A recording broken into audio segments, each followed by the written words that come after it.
Hello guys, আসসালামু আলাইকুম। Social মিডিয়ায় এর ফটোগুলো খুবই কিন্তু ভাইরাল। শুধুমাত্র ওয়ান ক্লিকে আপনি এরকম একটি ফটো দিয়ে এরকম ফটো এডিটিং করে ফেলতে পারবেন। তো কীভাবে করবেন চলুন কথা না বাড়িয়ে ভিডিওটি শুরু করা যাক। এরকম ফটো এডিটিং করার জন্য আপনারা ভিডিওটি দেখতে থাকুন। এর জন্য আপনারা কী করবেন, আপনাদের ফোন থেকে সরাসরি চলে যাবেন প্লে স্টোরে। প্লে স্টোরটি ওপেন করে নেবেন। প্লে স্টোরটি ওপেন করার পর এখানে সার্চ অপশনে ক্লিক করে উপরে সার্চ আইকনে ক্লিক করে দেবেন। তা এরপরে আপনাদের এখানে লিখতে হবে জিমিনি।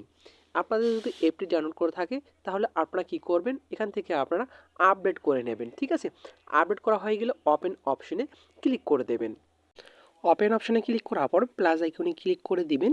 প্লাস আইকনে ক্লিক করার পর আপনাদের সামনে ফটো অপশন চলে আসবে। এরপরে ক্লিক করে আপনার গ্যালারি থেকে একটি নর্মাল ফটো সিলেক্ট করে দিতে হবে। এরপরে অ্যাড অপশনে ক্লিক করার পর আপনাদের একটি টেক্সট প্রয়োজন হবে।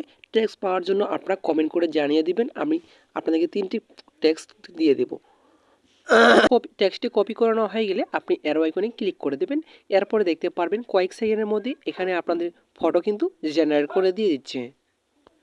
তো অলরেডি দেখতে পাচ্ছেন ফটোটা কিন্তু তৈরি হয়ে গেল। এখন আপনারা কী করবেন, এখান থেকে আপনি সেভ করে গ্যালারিতে নিতে পারবেন। তো এতক্ষণ সাথে থাকার জন্য আপনাদেরকে ধন্যবাদ।